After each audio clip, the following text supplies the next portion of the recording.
તો રાજકોટમાં સ્ટેન્ડિંગ કમિટીના ચેરમેન જયમીન ઠાકરે યોજેલી પ્રેસ કોન્ફરન્સમાં મહાનગરપાલિકાના વિકાસ કાર્યો અને જનહિતલક્ષી નિર્ણયોની વિગત રજૂ કરી હતી.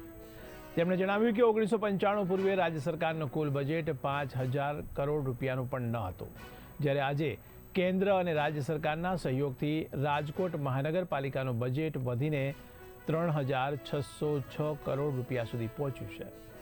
ચેરમેન જયમીન ઠાકરેએ સ્પષ્ટતા કરી છે કે મહાનગરપાલિકા કમિશનર દ્વારા સૂચવવામાં આવેલ કરબોજ શાસકો દ્વારા સંપૂર્ણપણે ફગાવી દેવામાં આવ્યો છે. જનતાને રાહત આપવાના હેતુસર મિલકત વેરાના ચડત વ્યાજમાં ₹5,000 અને પાણી વેરાના ચડત વ્યાજમાં પણ ₹5,000ની રાહત આપવામાં આવી છે. આ રીતે મિલકત અને પાણી વેરાના ચડત વ્યાજમાં કુલ 10,000ની મોટી રાહત નાગરિકોને મળશે. તેમણે વધુમાં જણાવ્યું કે ફ્લાવર બેડના કમ્પ્લીશન અંગે ક્રેડાઈ દ્વારા કરવામાં આવેલી માંગણી સંતોષવામાં આવી છે. મહિલા પાર્કની જેમ હવે દિવ્યાંગ નાગરિકો માટે પણ વિશેષ દિવ્યાંગ પાર્ક પણ બનાવવામાં આવશે. શહેરમાં ઘર ઘર સુધી નિયમિત પાણી પુરવઠો મળી રહ્યો છે કે કેમ તે બાબતની સતત દેખરેખ રાખવા માટે ખાસ મોનિટરિંગ સિસ્ટમ લાગુ કરવામાં આવશે.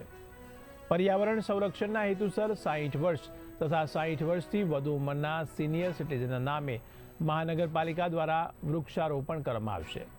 આ ઉપરાંત રાજકોટ મહાનગરપાલિકાની નવી સેન્ટ્રલ ઝોન ઓફિસ પણ બનાવવાનો નિર્ણય લેવામાં આવ્યો છે.